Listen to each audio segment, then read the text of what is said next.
हे धामणीचे ग्रामस्थ आहेत.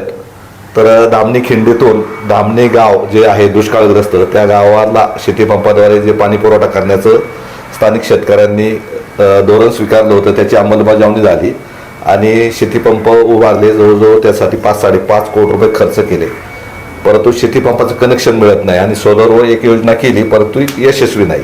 तर नेमकं काय आहे आणि गावात संतप्त वातावरण आहे, शासनाची महावितरणची काय भूमिका आहे आणि ग्रामस्थांचा आता उपोषण आंदोलन हा जो आता उद्यापासून जे आक्रमक स्वरूप धारण करणार आहे, तर त्या संदर्भात आपल्याकडे पंचायत समितीचे माजी सदस्य आणि धामणी गावचे सुपुत्र रवींद्र करंजखेने, नंतर सागर जाधव आणि अक्षय विदाटे सरपंच, हे सगळे पदाधिकारी आलेत. तर त्यांचं आता आंबेगाव वार्ताच्या स्टुडिओमध्ये मी स्वागत करतो. नेमकं रवींद्रजी काय नेमकी परिस्थिती आहे थोडक्यात सांगा. नमस्कार. धामणी हे आंबेगाव तालुक्याच्या पूर्व भागातलं एक महत्त्वाचं गाव, एक 20 वर्षापूर्वी बागायत गाव म्हणून प्रसिद्ध असलेलं गाव.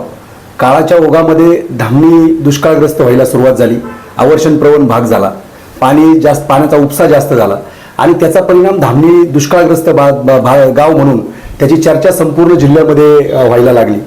3 वर्षातून 1 वर्ष असं येतं की त्या वर्षी 12 महिने गावाला टँकर लागतो आणि तुम्ही जर शासन दरबारी पाहिलं तर असं 3 वर्षातून 1 वर्ष तरी 12 महिने म्हणजे पावसाळ्यात सुद्धा टँकर लागतो. धामणी म्हटलं की म्हाळसाकान खंडोबाचं मंदिर असेल आणि त्या म्हाळसाकांच्या नावावर पूर्वी एक 15-20 वर्षापूर्वी म्हाळसाकान पाणी योजना ही एक योजना कोणी काढली मला माहीत नाही, परंतु आमच्या खंडोबाच्या नावावर पाणी योजना काढली. 15-20 वर्ष लोकांना वाटलं आता पाणी येणार, म्हाळसाकांत योजना पूर्ण होणार, परंतु हे सगळं कागदावर राहिलं.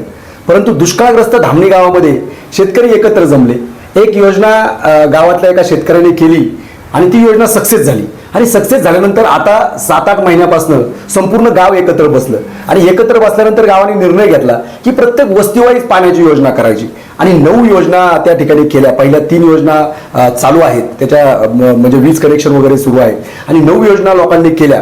या 9 योजनांसाठी PDC बँक असेल किंवा शरद सहकारी बँक असेल, भैरवनाथ पतसंस्था असेल, याच्यामधून लोकांनी कर्ज काढलं, स्वतःची संपूर्ण जमीन त्या ठिकाणी गहाण टाकली बँकेमध्ये आणि जवळजवळ 6 करोड रुपयाची योजना या 9 योजनांच्या याच्यामध्ये 6 करोड रुपये लोकांनी गुंतवले. कुणी आपल्या बायकोच्या गळ्यातला मंगळसूत्र सुद्धा गहाण टाकायला मागं पुढे पाहिलं नाही, कारण आशा होती, अपेक्षा होती की पाणी खिंडीतलं पाणी, डिंबे धरणाचं पाणी येणार आणि आमचं गाव बागायतदार त्या ठिकाणी होणार.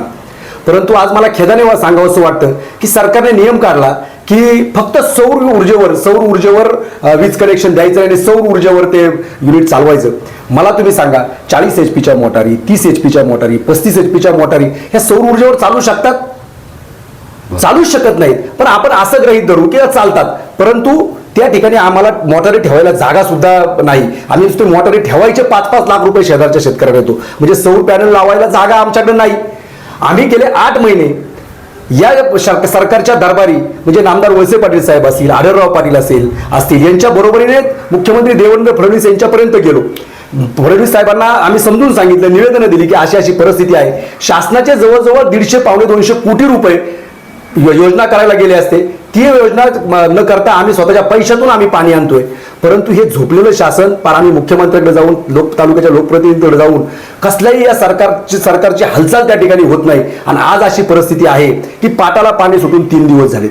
आम्ही 8 महिने पाठीमागे लागलोय, आम्हाला वीज कनेक्शन द्या, नाही तर सौर पॅनल आम्ही तीही तयारी आहे, सौर पॅनल सुद्धा करतो किंवा वीज कनेक्शन घेतो, परंतु ते निर्धावलेले अधिकारी सुद्धा आमच्यापर्यंत त्या ठिकाणी आले नाही. आणि आज अशी परिस्थिती आहे की अनेक लोकांवर जप्त्या यायची परिस्थिती आहे. मंगळसूत्र जी गहाण टाकलेली आहेत ती त्या ठिकाणी महिलांची सावकार मोडून खाईल अशी परिस्थिती त्या ठिकाणी झालेली आहे. शेतकऱ्यांच्या आत्महत्येला शासन 10 लाख रुपये देते.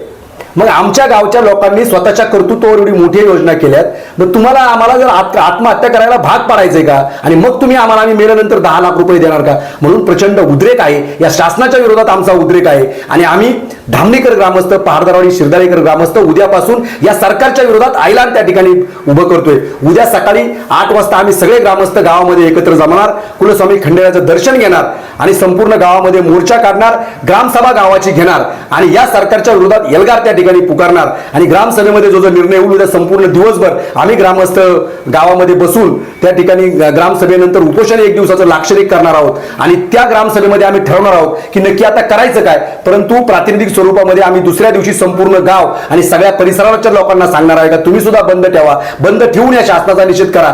का आम्ही पैसे मागत नाही, आम्ही फक्त वीज मागतोय. आम्ही पैसे द्यायला तयार आहे कोटेशनचे, आम्ही वीज बिल भरायला तयार आहे. परंतु त्यांचा शासन हे इतकं निर्डावलंय की आता आम्ही स्वतः पाणी योजना केली, आम्ही स्वतः पैसे भरले, परंतु आम्हाला ते वीज कनेक्शन देत नाही. आणि यासाठी आम्ही उद्यापासून आंदोलनाच्या पवित्रात आहेत. आम्ही प्रांत ऑफिसवर मोर्चा काढणार, आम्ही तहसीलदार कचेरीवर मोर्चा काढणार, MSCB वर मोर्चा काढणार, वेळ प्रसंगी पुन्हा नाशिक हायवे सुद्धा त्या ठिकाणी अडवणार. आणि एवढं करून सुद्धा हे निर्डावलेले सरकार आणि लोकप्रतिनिधी ऐकलं नाही तर आमच्या गावामध्ये एकाही लोकप्रतिनिधीला आम्ही विषयीच्या आतमध्ये येऊन देणार नाही. ही भूमिका आम्ही सगळ्यांनी घेतलेली आहे. उद्या दिसेल गावातल्या सगळ्या आबालवृद्ध महिला पुरुष हे रस्त्यावर आलेले त्या ठिकाणी दिसेल. आमची मायबाप शासनाला एवढीच विनंती आहे की आम्ही तुमच्याकडे पैसे मागितले नाही, तुम्ही आम्हाला काहीच देऊ नका, फक्त वीज देण्यासाठी परवानगी त्या ठिकाणी द्या. आम्ही डिप्यांना पैसे भरू, सगळ्याला पैसे भरू, फक्त परवानगी द्या. आणि जर असं देणार नसाल तर आमच्यावर अन्याय हा 100% या ठिकाणी शासन करते. आणि त्या शासनाच्या विरोधात धामणीकर ग्रामस्थ एकत्र झालेत आणि एल्गार त्या ठिकाणी पुकारणार आहेत.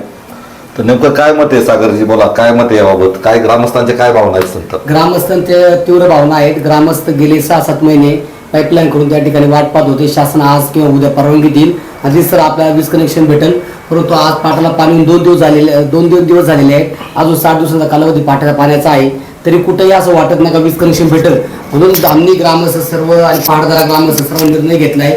जे शेतकरी बांधव आहे सर्व एक व्हायचं, उद्या पंचांच्या पारावर बसायचं आणि उद्या आपली भूमिका स्पष्ट करायची आहे. आम्ही सरकारच्या विरोधात त्या ठिकाणी निर्णय घेऊन त्या ठिकाणी शासनात जाग घेण्यासाठी 1 दिवसीय लाक्षणिक उपोषण असेल, गावबंदी असेल, लॉंग मार्च असेल किंवा आमरण उपोषण असेल, हे सगळे आम्ही उपाययोजना करून शासनाला जाग घेण्याचा प्रयत्न करणार आहोत. ठीक आहे. बघा आता संपूर्ण ग्रामस्थांनी मोडा पाडून शासनाचा निषेध करण्याचं ठरवलंय. तर नेमकं सरपंच म्हणून, विदाटी सरपंच म्हणून तुमची काय भूमिका आहे, काय शासन दरबारी तुम्हाला काय वाटतं नेमकं काय केलं पाहिजे? शासन दरबारी शासनाने आम्हालाच एवढंच आहे की सोलरवर त्यांचं धोरण आहे, पण आमचं म्हणणं आहे की डीपी कनेक्शन देऊन शेतकऱ्यांना पाणी उपसा सिंचन त्यांनी केलंच नाही. आम्ही त्याला पर्याय काढून आमच्या वैयक्तिक वस्त्या एकत्र येऊन शेतकऱ्यांनी 9 लाईनी केलेल्या आहेत. त्याला कनेक्शन देऊन पाणी आमच्या गावामध्ये वीज कनेक्शन देऊन पाणी गावामध्ये यावं अशी आमची इच्छा आहे सर्व शेतकऱ्यांची. पण याबाबत आता मुख्यमंत्र्यांनी जर पत्र देऊनही कार्यवाही होत नसेल तर नेमकं दाद कोणाकडे मागायची? दाद तेच आम्हाला प्रश्न पडला, त्यामुळे आम्ही हा एक पर्याय निवडलाय की उपोषण करायचं. पहा म्हणजे किती संयम धरलाय, 8-9 महिने होऊनही बी किती ग्रामस्थांनी संयम धरलाय का वीज कनेक्शन मिळावं. आणि आता योगा म्हणजे आता बघा मार्च एंडिंग आले आणि बँकांचे प्रतिनिधी वसुलीसाठी चक्रा मारतात शेतकऱ्यांकडं. एकीकडं हे दुष्काळग्रस्त गाव शासनाने खरं म्हणजे इथं मोठ्या मनाने मदत केली पाहिजे, पण केवळ वीज कनेक्शनमुळे हे गाव आता अडचणीत आले आणि गावात सुद्धा पूर्णपणे संतप्त भावना आहेत. आणि उद्यापासून गावात वेगवेगळ्या पद्धतीने उपोषण मोर्चे काढणार आहे. त्यामुळे याबाबत शासनाने तातडीने महावितरणला आदेश देऊन वीज कनेक्शन द्यावं, अन्यथा गावात कोणतीही घटना किंवा कोणताही उद्रेक होईल याला शासन जबाबदार राहील अशी भूमिका या प्रतिनिधींनी मांडली आहे.